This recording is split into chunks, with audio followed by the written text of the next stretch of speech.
Welcome to Palo Alto Network's second quarter 2025 earnings conference call. I'm Walter Pritchard, Senior Vice President of Investor Relations and Corporate Development. Please note that this call is being recorded today, Thursday, February 13th, 2025 at 1:30 p.m. Pacific Time. With me on today's call to discuss second quarter results are Nikesh Arora, our Chairman and Chief Executive Officer, and Dipak Golechha, our Chief Financial Officer. Following our prepared remarks, Lee Klarich, our Chief Product Officer, will join us for the question and answer portion. You can find the press release and other information to supplement today's discussion on our website at investors.paloaltonetworks.com. While there, please click on the link for quarterly results to find the Q2 25 supplemental information and the Q2 25 earnings presentation. During the course of today's call, we will make forward-looking statements and projections regarding the company's business operations and financial performance. These statements made today are subject to a number of risks and uncertainties that could cause our actual results to differ from those forward-looking statements. Please review our press release and recent SEC filings for a description of these risks and uncertainties. We assume no obligation to update any forward-looking statements made in the presentation today. This presentation contains non-GAAP financial measures and key metrics related to the company's past and expected future performance. Non-GAAP financial measures should not be considered a substitute for financial measures prepared in accordance with GAAP. The most directly comparable GAAP financial metrics and reconciliations are in the press release and the appendix of the investor presentation. Unless specifically noted otherwise, all results and comparisons are on a fiscal year-over-year basis. All per-share figures have been adjusted for the 2-for-1 stock split that we announced November 20th, 2024, and effected after the close of trading on December 12th, 2024. We also note that management is scheduled to participate in the Morgan Stanley Technology, Media, and Telecom Conference this quarter. I will now turn the call over to Nikesh. Thank you, Walter. Good afternoon, everyone, and thank you for joining us today for our earnings call. I'm excited about our Q2 results. Our teams did a phenomenal job of executing at scale. We've made considerable progress in platformization, allowing us to outperform both our top and bottom line expectations for this quarter. We delivered on our high RPO expectations towards the top of the range. This gave us strength in our NGS ARR and also allowed us to outperform our revenue expectations. In Q2, growth was pretty broad across the entire portfolio, with strength across all three geographies and platforms. In particular, we saw a strong performance from large deals internationally and also strong contribution from SASE, software firewalls, and XIM. On the profitability front, we delivered operating margins ahead of our internal target despite some one-time events. Our efficiency initiatives continue to bear fruit, including some promising early contributions from AI. These results allow us to raise our operating margin and EPS guidance for the year. We're also very happy with our free cash flow performance and continue to be confident in managing our free cash flow guidance over the next few years as outlined. More from Dipak on this later. From our vantage point, the outlook for cybersecurity seems to have been robust in Q2 and is likely to stay so over the rest of this year. Despite the settling in process of the new administration, we see signs that we are going to be able to see reasonable growth through the rest of the year. As the conversation around AI continues to get omnipresent and companies race to evaluate, experiment, and deploy AI, they're discovering that some of the legacy architectures come in the way of their aspirations. Interestingly, this is resulting in a resurgence of cloud transformation projects and consequently demand for network security and network transformation. While cybersecurity is a derivative effect, it is clear that the longer-term trend towards AI is going to continue to underpin technology transformations and hence continue to drive demand for security. The transformations are all geared to embedding AI capabilities across infrastructure. Additionally, many of them involve changing strategies towards data and a growing understanding that data security will be more and more important in the future. We see that from the heightened interest in data security posture management, where our acquisition of Dig seems to be proving pre-signed. To fully harness the power of AI, customers must unshackle their data from disparate legacy systems and providers and open up broader access and lean into the cloud. Cloud infrastructure is much more dynamic than on-prem IT, creating risk. As cloud data volumes grow and customers utilize new services from the cloud service providers, such as modern data repositories, they're doubling down and ensuring they're protecting their cloud environments from development to runtime. Understanding who's accessing what data in the cloud and putting controls around these new services. In other words, the cloud is becoming an integral part of the enterprise, and the same level of security must be delivered. A constantly changing attack backdrop is also compounding this inflection we have seen. There are tangible signs that bad actors use AI to accelerate attacks. Google recently found that adversaries can use generative AI to more rapidly create attacks, including custom payloads, iterate on malicious scripts, and use evasion techniques.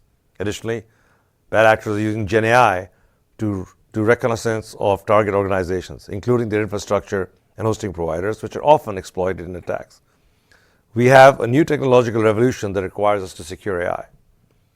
As customers leverage the cloud, transform on-prem infrastructure, and respond to the escalating threat environment driven by AI, they're transforming how they manage security operations. Legacy offerings cannot unify SecOps across cloud and on-prem, across multiple vendors, and also take advantage of AI. AI is key for providing automation to help stitch together overwhelming volumes of data and generate the near real-time analysis and remediation needed to keep pace. As I said, security is a data problem, and the data has to be all in one place for AI to have context and stop threats in their track. Our industry has to change the paradigm by shifting from fragmentation to platformization to enable the best security outcomes. In a recent study we did with IBM, platformized organizations take 72 days less to detect and 84 days less to contain a security incident. Our teams are busy helping customers as they accelerate cloud adoption and transformation across their environments. They need integrated security products and platforms for AI to be most effective in staying ahead of this active cybersecurity landscape. A year in, we're pleased with our progress in driving our platformization strategy and the adoption and endorsement of platformization broadly across the industry. As I mentioned a few quarters ago, I wish we had made this move earlier. We're seeing some interesting behavior that reinforces our conviction that the future state of cybersecurity will have to be AI-enabled platforms that can markedly improve the speed of response. We delivered approximately 75 new platformizations in Q2, up from approximately 45 in the year ago. We now have a total of over 1,150 platformizations within our top 5,000 customers. As you might expect, most of our platformizations start with network security and are from customers that have platformized in one area. However, our number of two-platform customers grew over 50% in Q2, and we're seeing our number of three-platform customers up 3 times year over year. Also, the number of customers platformized on Cortex is up more than 3 times, reflecting our strong XSIAM momentum. We're excited to see the number of paths we have had success driving the strategy so far, and our Q2 performance keeps us on track to achieve our stated target of 25 to 3,500 platformizations by fiscal year 2030. Investors have always asked me what platformization deals look like, so I want to provide a few examples based on deals we signed this quarter. A bank in Asia signed a transaction worth over $65 million in Q2, platformizing with us for the first time on Cortex with a significant XSIAM deployment.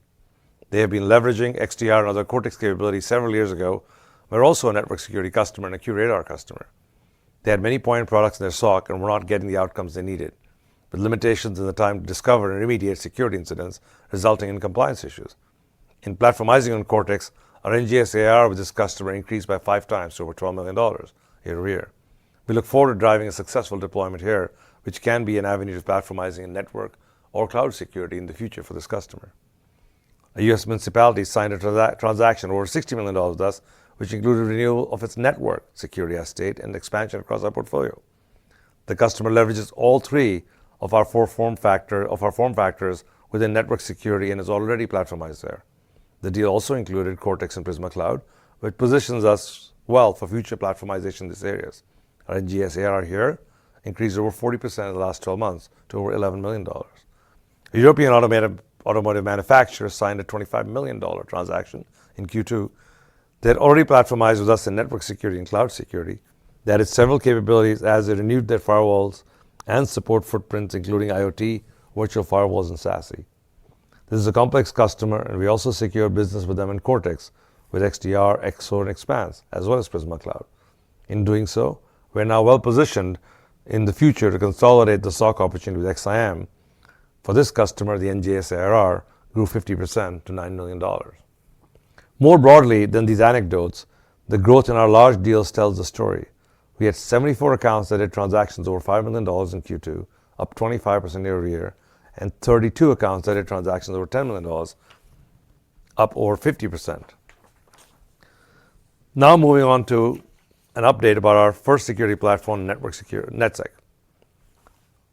Our Q2 NetSec momentum was driven by strong software demand. We continue to lead the market in network security, which is approximately 80% of our bookings. Our Zero Trust platform combines three best-of-breed form factors built on a consistent architecture. This is fast becoming a requirement as applications proliferate across data centers, hyperscalers, SaaS, and leverage AI. Meanwhile, users are increasingly distributed across headquarters, remote locations at home, and other places. And also, there are now soon to be non-human users in the form of AI agents, where interactions with applications must be secured. Disjointed network security offerings require significant resource to be applied to integration, creating the possibility of gaps in security policies given the disparity of control planes, and more importantly, unless we can harmonize the data across the network, it will be challenging for customers to adopt AI-enabled security capability in the future. We have to believe that in the future, all solutions will need to integrate, harmonize data, and use that to train AI agents to solve security. Looking deeper into firewall as a platform, our bookings accelerated and grew by 21%. Within this, we continue to see stable demand in the appliance market. That stability, coupled with us continuing to take market share, allowed us to grow our appliance bookings in the mid-single digits. There's a refresh cycle coming from many players in the industry, and we believe we are well positioned to benefit from it. Software and SASE make up approximately 2/3 of our firewall as a platform bookings and grew over 1.5 times faster than the rate of the total firewall as a platform business. We have been on a multi-year journey to reinvent our security subscriptions, which we use consistently across all three form factors. Each of these advanced subscriptions are cloud delivered and we believe significantly differentiates with what's in the market. Delivering these incremental innovations into our platform, like advanced subscription and network security, makes our customers' adoption seamless. This is core to our strategy of staying ahead of our customers' security needs with future-proof innovation. It is also a win-win for Palo Alto and the customer. Next, let's dive deeper into SASE and our software firewall business. As customers transform their networks to keep pace with delivering first-class security capabilities for remote users and branch offices, we continue to see demand for SASE. Many SASE projects are large and comprehensive, which is well suited to our rich offering. SASE continues to be our fastest growing form factor in network security and a strong contributor to our growth. We grew SASE customers by over 20%, while we grew bookings well north of 50% and increased deals over $1 million in value by 2.5 times. We now have over 5,600 SASE customers and over 23 million individual seats. Across our SASE base as well as our GP customers, we have been chosen to help protect a base of over 100 million users. Meanwhile, the drivers of our SASE momentum are broadening.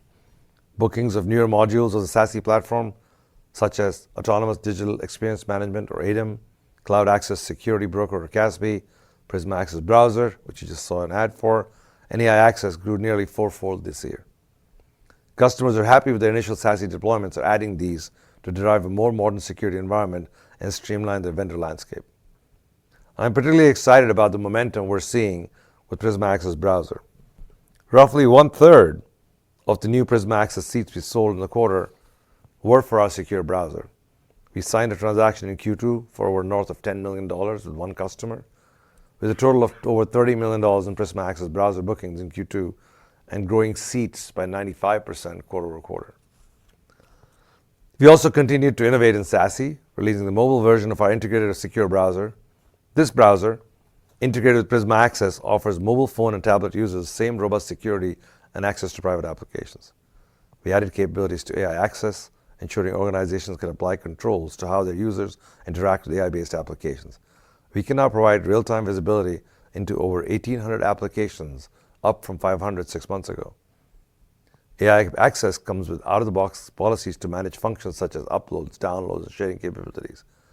In a short period of time, this quarter, we crossed 300 customers who use the AI Access capability. We can also provide comprehensive data protection to secure sensitive data, secrets, and intellectual property. Now turning to software firewalls. This has been a strong area of growth. We saw 50% bookings growth in our software firewall business, with AI and public cloud adoption continuing to be the strongest driver. Approximately 70% of our VM deployments are now in the public cloud. We continue to see customers adopt our software firewalls alongside our hardware appliances. As a testament to this, about 2/3 of our software firewall customers are also hardware firewall customers, showing the hybrid nature of the solution and the need for platformization. We also continue to innovate in this business. Early in Q2, we released our API-based AI runtime security capability, which added the ability of our product to directly secure AI applications without being in the traffic path. Later in Q2, we leveraged this capability to secure AI agents, as many of our customers look forward towards the value propositions of agents, but need to secure them as they would need to secure any other user or application. This capability helped drive our first seven-figure software firewall transaction for AI in the quarter, and we have a healthy eight-figure pipeline for AI firewalls for the future. Now moving on to Cortex. This morning, we had an exciting announcement. We took our industry-leading Prisma Cloud platform, evolved it with more capability, merged it with our CDR capability and our Cortex platform to announce the introduction of Cortex Cloud. Cortex Cloud is now the industry's first end-to-end cloud security platform, which deeply integrates into the SOC. As we have been delivering cloud security over time, we have learned that the customers are keen to ensure that they can trace the cloud security capability all the way into runtime to production and do real-time security against this. We're also delivering a powerful data security, DSPM experience, and real-time security capability with our cloud agent. Again, all of this is now natively connected to the Cortex platform. This is where cloud security is going. We have anticipated the market changes in cloud security, and is one reason for our momentum and leadership in the space. Recall that in our early days, we entered the cloud security market in 2018 with 2 acquisitions and continued to build up these capabilities, pioneering the category and leading with our initial cloud posture capabilities. Soon after, it became apparent that too many security issues were reaching production and organizations could not keep up with remediating them once applications were deployed. We led the trend to shift left, connecting this to the cloud posture to address security issues before deployment. Attackers took note as customer deployment of mission-critical applications and sensitive data accelerated into the cloud. Our own Unit 42 research shows that 80% of security exposures are found in cloud attack surfaces, with a 66% increase in threats targeting cloud environments. With these evolutions in the attack backdrop, we believe cloud security and security operations must be inextricably linked. Existing Prisma Cloud customers will have a seamless upgrade to Cortex Cloud to benefit from AI-powered prioritization, automated remediation, and new simplified, powerful user experience. Additionally, they can also adopt Cortex best-in-class CDR capability to gain real-time cloud security capability. The unification of enterprise to cloud can further drive the adoption of XSIAM into the customer's cloud environment. Cortex Cloud natively integrates with cloud data, context, and workflows within Cortex XSIAM to significantly reduce the mean time to respond to modern threats with a single unified SecOps solution. More importantly, because we are natively integrating cloud solutions to SOC, XSIAM has now transformed into both a cloud and enterprise SIEM. We're excited about the prospects for us to maintain or accelerate our strong XSIAM momentum. As I mentioned, we are making this announcement on the back of strong momentum in our cloud security and security ops business. I want to give you some highlights. We drove bookings growth of approximately 50% in both Cortex and Prisma Cloud in Q2. In Cortex, we had healthy momentum with customer growth of approximately 20%.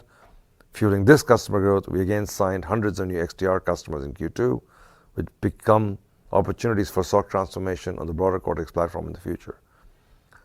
Our XDR momentum continues to be fueled by the efficacy of our product. This quarter, we achieved further external recognition of this, achieving the leadership results in the most recent MITRE ATT&CK evaluations.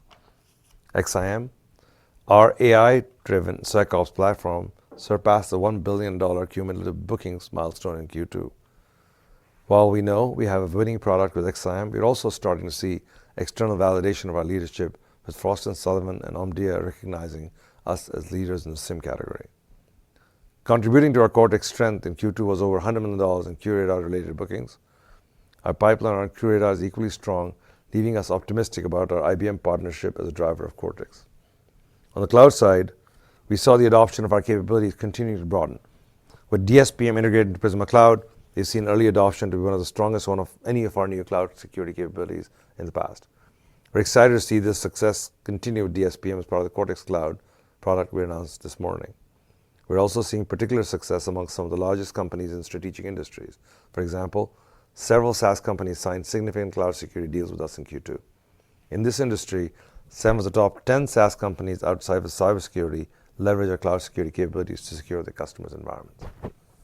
As you can see, we saw strong momentum across the business in Q2. We're seeing customer imperatives around AI driving accelerated cloud adoption and infrastructure investment, which is supporting strong cybersecurity demand.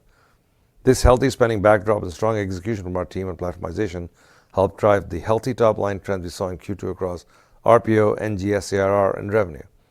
We remain optimistic about sustaining this momentum as our sales teams leverage our ecosystem, continue to become more adept at aligning our many capabilities into a unique platformization journey for each customer. We remain confident in our long-term NGS ARR forecast.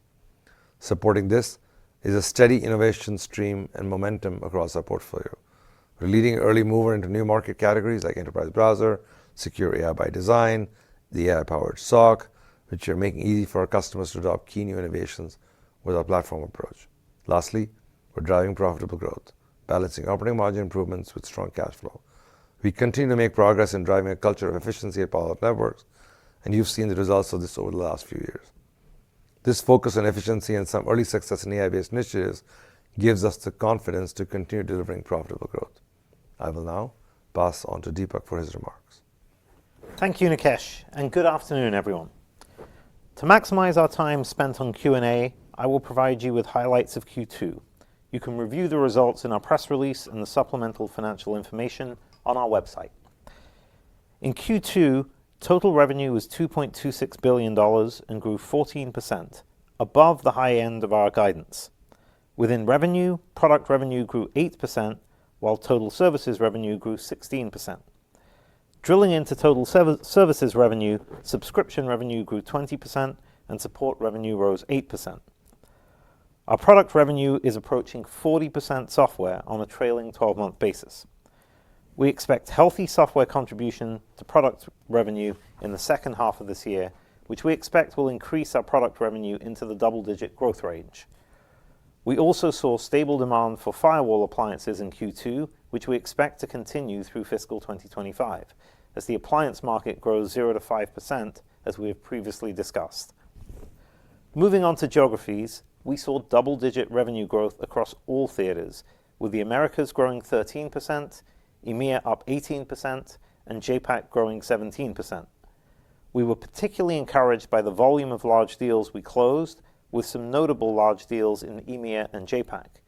For example, we had our largest deals ever in both EMEA and JAPAC this quarter, each in excess of $50 million. As Nikesh noted, these deals demonstrate the broadening of our large deal success in North America to our international theaters. Also, I know many investors have had questions about the US federal market. We have had prudent expectations in this market this year, and we saw stable federal business in Q2. Much of our federal business is tied to renewals and existing programs with long-standing funding. During the quarter, we also received FedRAMP High authorization across our network, cloud, and security operations platforms. We now have the most comprehensive suite of AI-powered cybersecurity solutions authorized for use in federal networks at the high-impact level.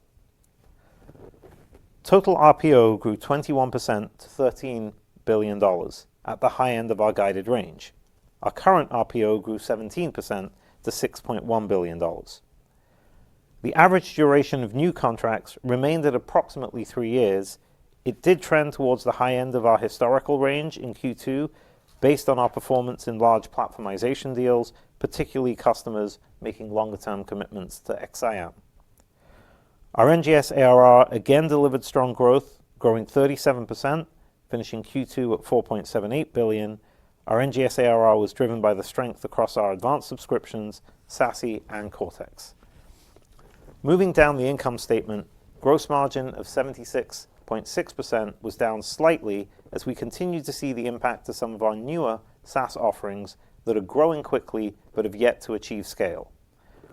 Also, we had some costs in Q2 related to inventory and product transitions that were higher than typical, and we don't expect that will recur in the second half of the year. It is worth noting we have been transitioning our contract manufacturing facility in Texas as our primary manufacturing and fulfillment center, not only to enable scale and innovation in our appliances, but also to take advantage of our foreign trade zone that can help mitigate tariffs in products we ship to international destinations as we assemble and manufacture all of our firewall appliance products in the US. More broadly, we continue to see efficiencies across the company as we focus on driving profitable growth. We saw operating expenses as a percentage of revenue decrease by 120 basis points as we benefited from scale in our business model and initiatives as part of continuing to build our culture of efficiency. We delivered 81 cents of diluted non-GAAP EPS, and our diluted GAAP EPS of 38 cents continues to grow along with our overall profitability. As a reminder, in the year-ago period, we had a significantly positive impact to GAAP EPS from the large $1.5 billion release of tax valuation allowance that happened only in fiscal 2024. We generated adjusted free cash flow of over $509 million in Q2. On our balance sheet, you will see that our debt balance came down by over $100 million as we continue to see early conversions of our convertible debts, which occurred at the discretion of the debt holders and was settled by us in cash and equity. Our remaining debt of just over $500 million matures in June 2025, although we may continue to see some early conversions. We did not repurchase any shares in Q2, and our buyback strategy remains opportunistic.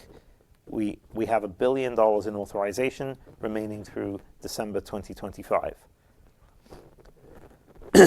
As Nikesh mentioned, we are pleased with the momentum we are seeing in our platformization strategy and the outcome in driving our financial results. I wanted to update you on what we are seeing a year into this strategy. As you all no doubt remember, we announced our platformization strategy a year ago. Over the last 12 months, we've learned from our success and adapted where it made sense. We launched a number of structured sales programs that we highlighted to jumpstart this initiative. Our goal was to remove friction, both related to technology risk and budget challenges for the customer. We have now embedded these practices into how we do business. A year in, we have seen both the industry rally around this approach, as well as some of our key ecosystem partners also put significant resources behind platformization. This has helped leverage our own investments on the sales and marketing side and brings us closer to enterprise accounts where ecosystem partners have strong relationships.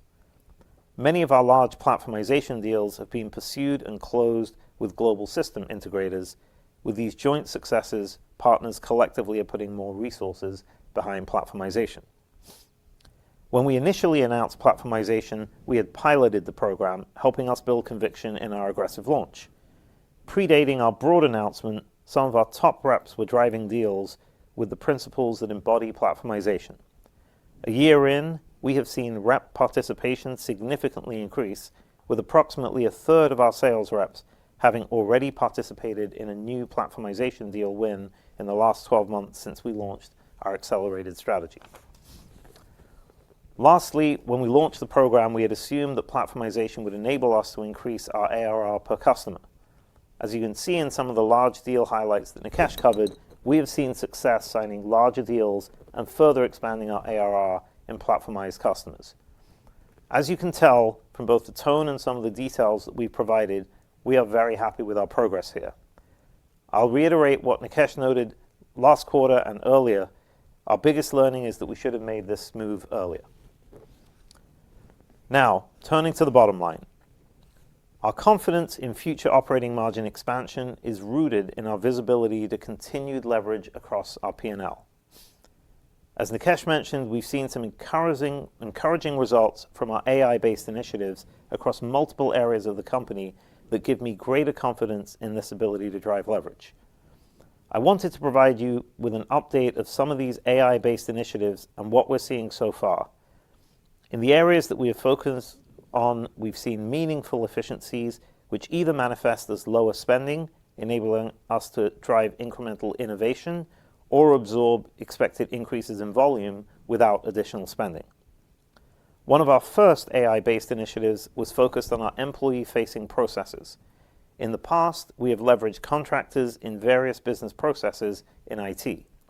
We are on track to reduce this contract labor by about 50% as we close out fiscal 2025, which will result directly in operating expense savings.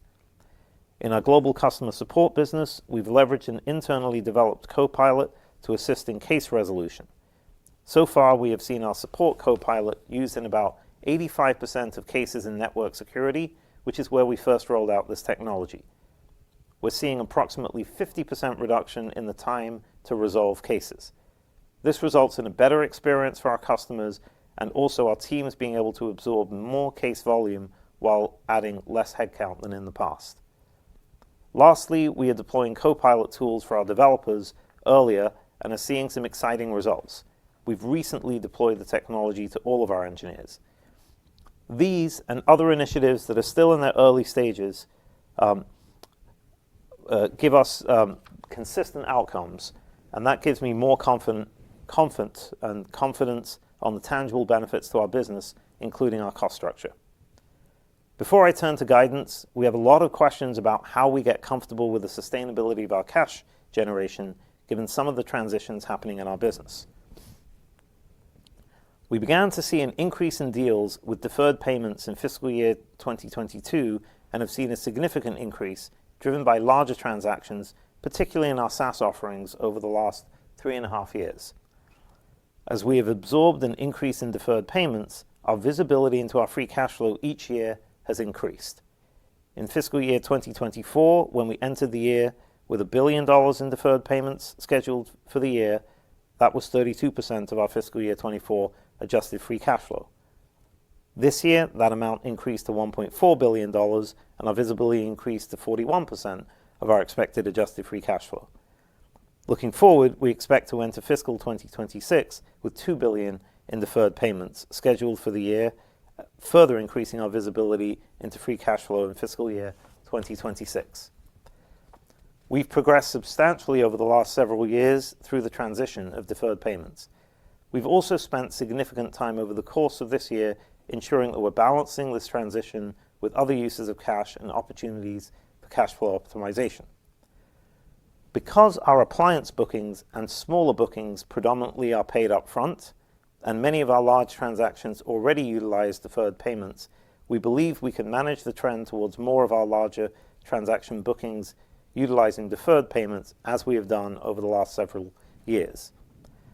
Consequently, our expected increasing profitability as we scale and these financial dynamics give us improved confidence in our free cash flow generation. Our confidence holds for fiscal year 2025, where we continue to expect 37 to 38% adjusted free cash flow margin, as well as our cash generation beyond this year. We are comfortable that we can generate adjusted free cash flow margins for fiscal year 2026 and fiscal year 2027 of greater than 37%. As a reminder, we do not guide free cash flow on a quarterly basis, and we do see year-to-year fluctuations in our cash flow seasonality. In fiscal year 2025, relative to prior years, we expect to see fluctuations in seasonality driven by the timing of deferred payments from customers, the timing of bookings within the year, and the timing of cash tax payments. For this year, we expect, relative to the street, that more of our free cash flow will come in Q4. With that, let me turn to guidance. For fiscal year 2025, we expect NGS ARR to be in the range of $5.52 to $5.57 billion, an increase of 31 to 32%. Remaining performance obligation of $15.2 to $15.3 billion, an increase of 19 to 20%. Revenue to be in the range of $9.14 to $9.19 billion, an increase of 14%. Operating margins to be in the range of 28 to 28.5%. Diluted non-GAAP EPS to be in the range of $3.18 to $3.24, an increase of 12 to 14%, and adjusted free cash flow margin in the range of 37 to 38%. For the third fiscal of 25, we expect NGS ARR to be in the range of $5.03 to $5.08 billion, an increase of 33 to 34%. Remaining performance obligation of $13.5 to $13.6 billion, an increase of 19 to 20%. Revenue to be in the range of $2.26 to $2.29 billion, an increase of 14 to 15%. And diluted non-GAAP EPS to be in the range of 76 to 77 cents, an increase of 15 to 17%. We've included our typical modeling points in the presentation for you to review. Before I turn back to Walter for Q&A, we will roll one more video. When I think about the relationship between Palo Alto Networks and Cognizant, the word that comes to mind is strategic. We are a $20 billion global technical services firm that employs over 340,000 associates worldwide. We had disparate technologies across the environment. Our data was also very disjointed. How do we optimize our entire technology strategy through platformization and to create a level of consistency across our entire enterprise? So our ability to protect and defend goes up, and the complexity to manage and maintain this technology that we've improved. When we look at the promise of what we're seeking for XIM and where we're seeing the benefits, is the ability to more effectively consolidate the visibility through all that data and the ability to then rapidly accelerate creating runbooks and use cases out of that data in order to drive our response and our decision making. And the relationship between Palo Alto Networks and Cognizant is one that I get to see come into real life in terms of how we're going to transform and how we're re-envisioning our entire security program. Thank you. We ask in the Q&A that each analyst only ask one question. Our first question will come from Saket Kalia from Barclays, followed by Hamza Fodderwala from Morgan Stanley. Saket, go ahead. Okay, great. Hey guys, thanks for taking my question here, and nice quarter. Maybe a question for Nikesh and Deepak together. You know, it's great to see free cash flow margins at 37% plus expected now through fiscal 27. Nikesh, can you just maybe talk about some of the success you're seeing in driving better profitability? And Deepak, can you just maybe go one level deeper into other drivers of that free cash flow, like the deferred payments? Yeah, no, Saket, first of all, thank you for the question. As Deepak highlighted, like we're beginning to hit scale.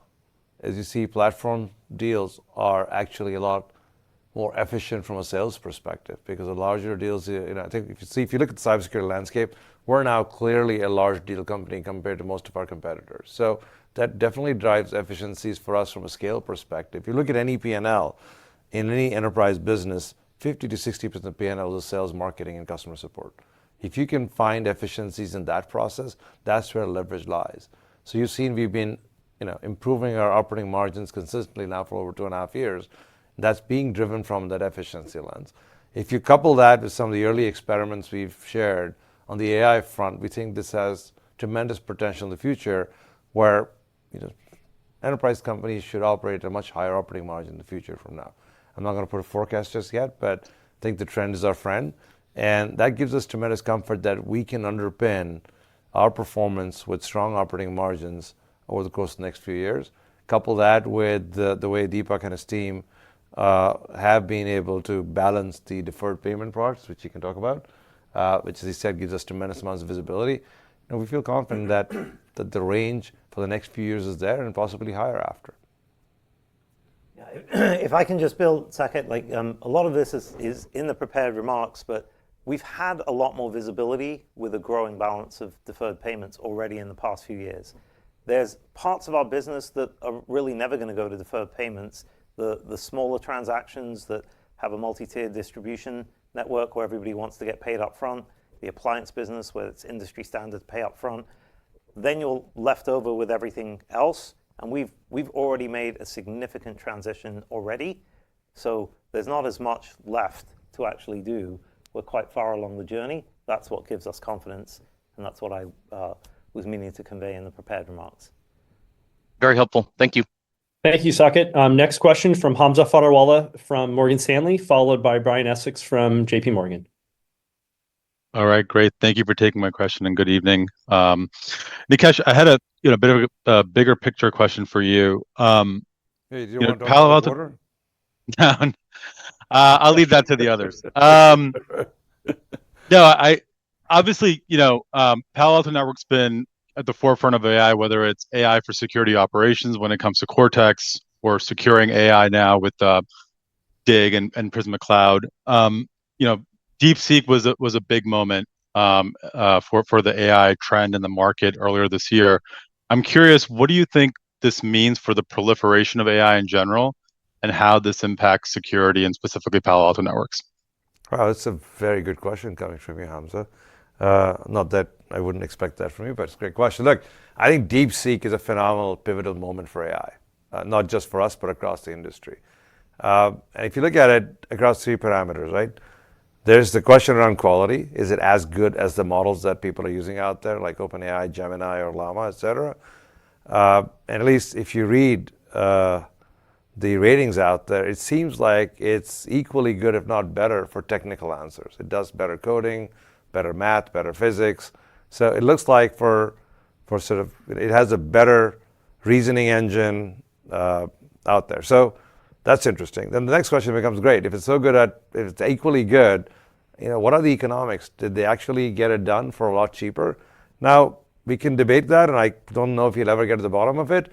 But what's interesting is today you pay 14 cents for about 1 million words, and you pay $7.50 for every other model. So it's 2% of the cost of every other model. Now, that's driving experimentation. I have talked to many SaaS CEOs recently, and everybody's experimenting. So are we, to see if DeepSeek can deliver that degree of performance. And the third question comes, okay, wait, this has come from a nation state, maybe from somewhere where we don't want to trust the model. We got to figure out how secure it is. Now, look, any AI model that is going to be used by enterprises will be used in a sequestered fashion, either on-prem or in your own cloud instance, will require AI firewalls around it. If you can guarantee that your data doesn't get out of that sequestered sort of space, and if you can guarantee that you can put guardrails around the model, I think you'll see a lot more experimentation. So from that perspective, I think it's going to be pivotal. My only recommendation to every enterprise out there is make sure you don't deploy AI without running firewalls around it. Make sure you don't deploy in a multi-tenant environment. But I think this is great for AI. And look, any technology is great for security because any new technology requires you to put more security around it. Great. Thank you, Hamza. Next question is coming from Brian Essex at JP Morgan, followed by Gabriela Borges at Goldman Sachs. Brian, go ahead. Yeah, good afternoon, and thank you for taking the question. I have a bit of a different AI question, and it comes from the perspective of leveraging AI across the platform to provide better security outcomes. And maybe if you could talk about what you're seeing in cloud security as an example, and win rates as you're able to provide code to cloud to SOC security across your entire platform. How does that affect your ability to compete against point solution providers in that space? How is that enabling you to kind of leverage the platform, maybe as an example in that cloud security space? Thanks. Hey, Brian, is any point solution business left? Every security company seems to claim their platform now, so I don't think this. I think that breed of point solution is gone. But anyway, was a difference between calling yourself a platform and actually being a platform. So. Yeah, that's what they say about us too. Those guys. But that notwithstanding, look, I called Lee last night and I said, you know what? I found a new raison d'etre for platformization.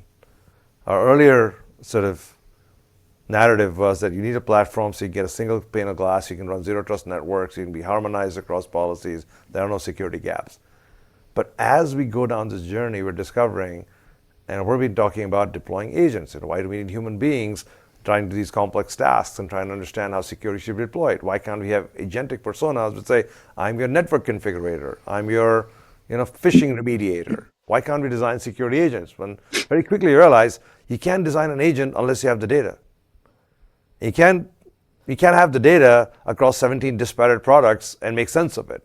So what we're discovering is this strategy that we deployed of platformization about 2 years ago and really sort of put our weight behind a year ago is resulting in us getting harmonious data. Right? These 1,150 customers who are platformized have data that is harmonized. We can run and build agents on top of that. So from that perspective, the more platforms we sell, it creates tremendous opportunities for us. But I'm going to let Lee talk about how this is helping us on the cloud security front. Yeah. So you've seen what we've done in a number of places, right, Brian? So in XIM, using AI for the SOC and reducing mean time remediation from days down to hours to minutes.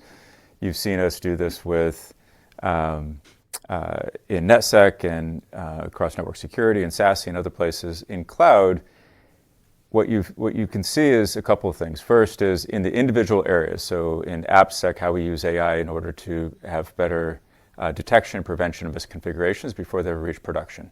In production, how we use AI in order to better remediate, detect and remediate, prioritize, et cetera.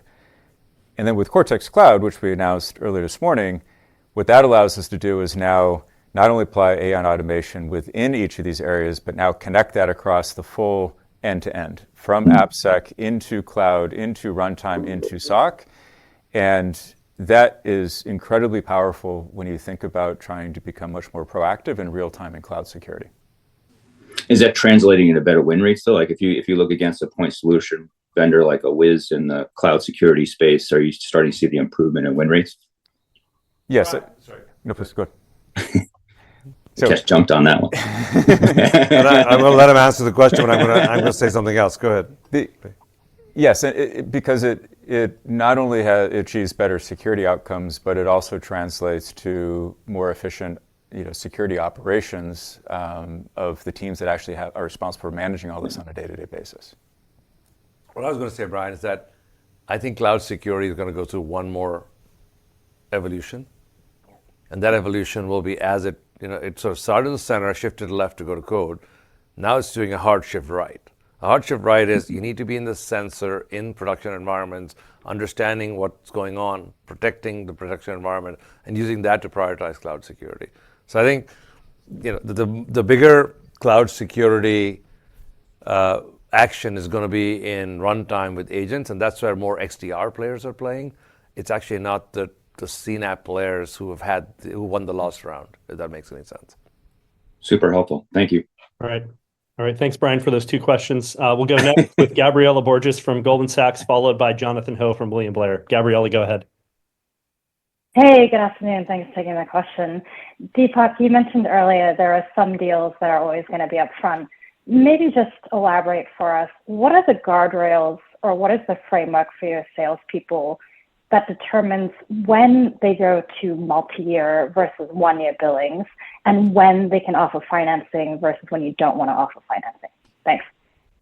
Yeah, so I think it's all part of the actual sales motion and negotiation. So really where you see the majority of the requests for deferred payments is in the higher end.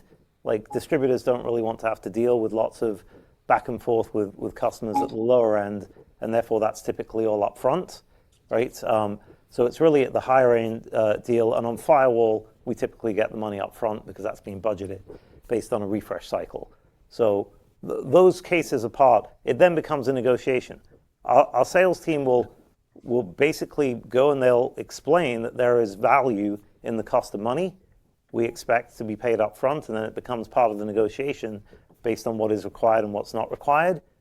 We do have guardrails in place, everything from sales comp to approvals that are in place to make sure that we manage that tightly. But it really is with a view of enabling platformization at scale, which is why we've been working on this for a while and managed the transition pretty well so far. Great. Thanks, Gabriela, for that question. Next, we'll go with Jonathan Ho from William Blair, followed by Peter Weed from Bernstein. Jonathan, go ahead. Good afternoon. Just wanted to understand a little bit better the decision to add in CNAPP as part of the Cortex platform. And can you talk a little bit about the ability to accelerate adoption or accelerate platformization as you take on this tactic? Thank you. Yeah, look, as Nikesh was mentioning, a lot of the action in cloud is shifting toward real time, which means shifting toward runtime and even SOC. It's really critical, though, from our perspective, that we bring in as much context as possible in order to be able to take those automated actions, right? And that context often comes from CNAPP and even code security. That's the first critical reason. Second is the cleaner your cloud environment can be from preventing issues from ever making it into production or cloud posture where we're detecting and remediating those issues. The cleaner your cloud environment, the more, the better that security posture is. the easier it is for the runtime and SOC capabilities to fire in real time, because it's easier to pick out the attacks using machine learning, AI, and other types of capabilities like that. So ultimately, we believe that the best outcome for customers is achieved when they connect all of the aspects of cloud together. And so you see that show up in terms of how we package the offering as well. Great. Thanks for that question, Jonathan. Next, we'll have Peter Weed from Bernstein, followed by Shaul Leal from Cowen. Peter, go ahead. Thank you, and congrats on the continued success on the platform. Maybe I ask the unsexy question, which is, on the product side, I think we saw some nice strength this quarter, and I know kind of the guidance is that's going to remain, a less, exciting from a growth standpoint portion of the business. But that strength was important for delivering on the revenue. And if we look forward, is that type of strength something that we should be able to look at as a support, as opposed to maybe a drag on the overall growth, or is this kind of a one-time, quarter? How will that evolve looking forward? So, Peter, I think it's probably I'll sound like a broken record. I've always been saying that the hardware industry, for us, at least our end, is going to deliver somewhere between 5 to 8%.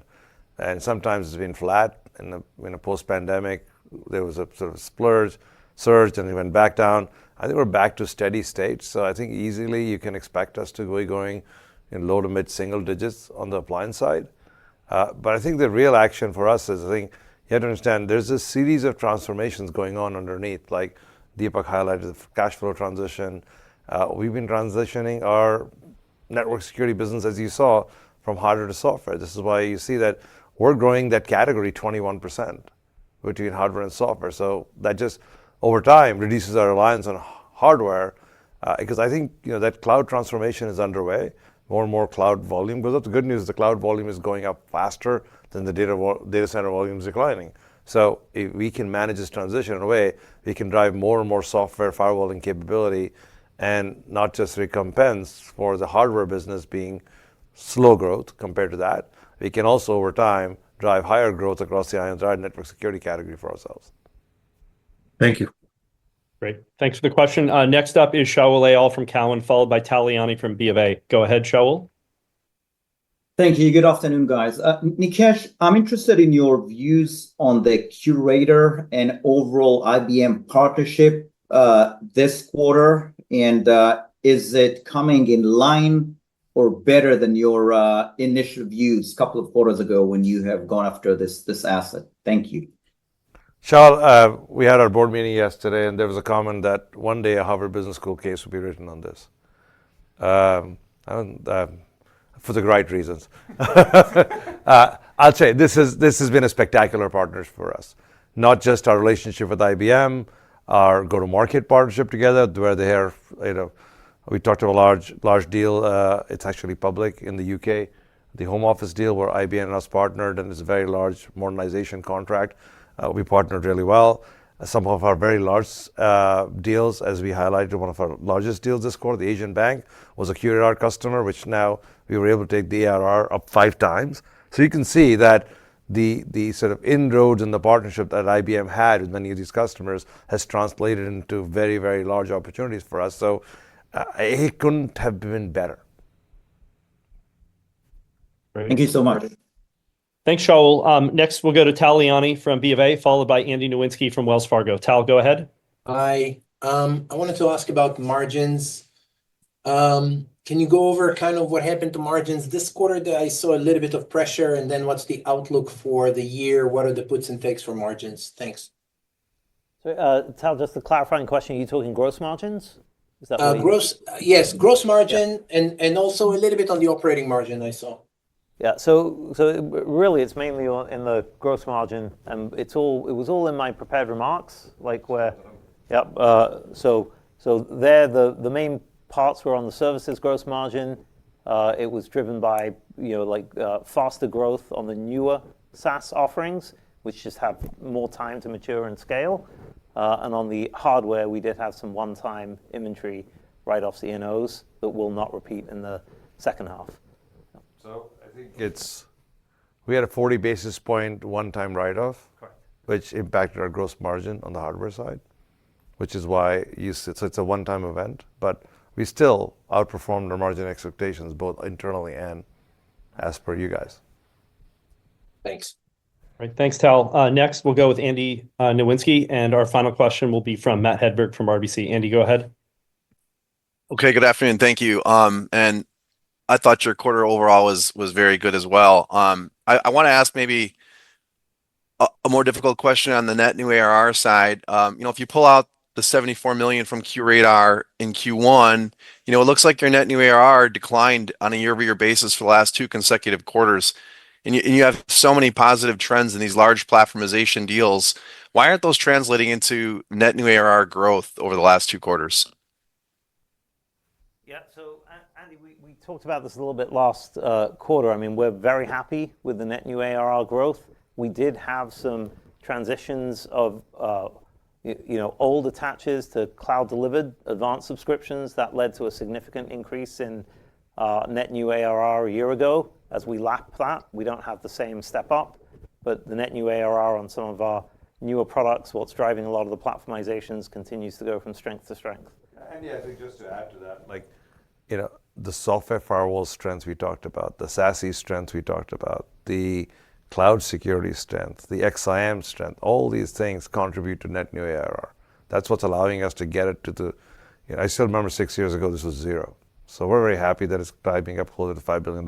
And, we still believe we're on track to get to 15 billion on NGS ARR. Got it. Great. Thanks, Andy. Our last question is from Matt Hedberg. Matt, go ahead. Thanks for taking my question, guys. Congrats on the results. Not an easy environment here. I had kind of a high-level question, maybe Lee, for you. I think we've all been talking about an agentic framework, and I think, Nikesh, you mentioned on the call. I guess, Lee, from your perspective, a lot of people look at identity as sort of maybe the tip of the spear for agentic-based security. What's your perspective on the security foundation for a broader agent rollout? Oh, I think it's a lot more complicated than that, Matt. Not necessarily in a bad way, but I think sometimes the industry can be quick to jump on a single magic bullet of identity, which is important, but there's a lot of other aspects to how these agentic platforms work. And I would actually start with how do you secure the AI portion of the agentic platform and making sure that it's providing, if you're going to give it the authority to take independent actions, which effectively what agentic AI will do, you better make sure that AI environment is fully secured from attackers and you have the proper guardrails enforced and everything else. Yes, that has to be combined with identity. All of that has to be combined with, it's going to ramp up even just machine-to-machine level communication, how we secure it. So there'll be multiple facets to how agentic AI is secured as it matures. Just to add to that, Matt, I think one of the things which is, from our perspective, fascinating is that we have now sold XIM more than 200 times in the last 24 months, making it one of the fastest growing products in cybersecurity. And in XIM, we see all the data. So we expect we will start seeing agentic activity in XIM. So, identity is 2 parts. Identity is validating your credentials to make sure you are who you are, whether you're an agent or a human being, which is what typically MFA does or service accounts do in SaaS applications. But watching the activity and being able to control the activity and stop the activity and change permissions will have to happen in some sort of AI-enabled SOC. So we think there's an opportunity for us in the future as the definition of agents and the deployment of agents starts to settle in, that we will be able to build agentic sort of detection, remediation, and management within the XIM capabilities that we have. All right, with that question, Matt, thanks for wrapping it up for us. I will turn the call back over to Nikesh for his closing remarks. I just want to say thank you very much to all of our customers, employees, and our ecosystem partners for all their hard work, and thank you for all of you for taking the time to listen in our earnings call. We'll see you guys next quarter.